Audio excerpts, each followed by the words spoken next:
రాజన్న సిరిసిల్ల జిల్లా వేములవాడ శ్రీ రాజరాజేశ్వర స్వామివారి ఆలయంలో మహాశివరాత్రి సందర్భంగా ఏర్పాటుని ఈవో వినోద్ రెడ్డి, వేములవాడ ఏఎస్పీ శేషాద్రి రెడ్డితో కలిసి శుక్రవారం రాత్రి ఆలయ ధర్మగుండం, క్యూ లైన్లు, ఓపెన్ స్లాబ్ 300 బ్రేక్ దర్శనం లైన్స్, కళ్యాణకట్ట, పార్కింగ్ ప్రాంతాలను క్షేత్రస్థాయిలో పరిశీలించారు. ఏర్పాట్లు జరుగుతున్న తీరును అడిగి తెలుసుకున్నారు. వారి వెంట ఈ రాజేష్, డిఈ మైపాల్, ఏఈ రామకిషన్ రావు, ఏఈఓలు శ్రావణ్ కుమార్, బ్రహ్మన్నగారి శ్రీనివాస్, ఆలయ ఉద్యోగులు పాల్గొన్నారు.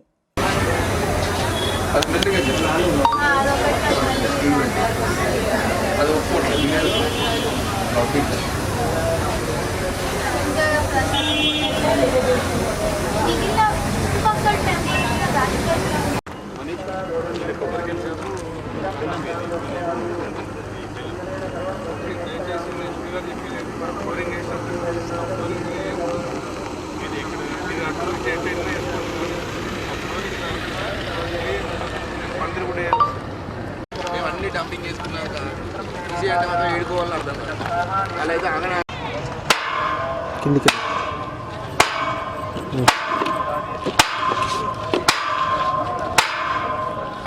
కనబడుతుంది.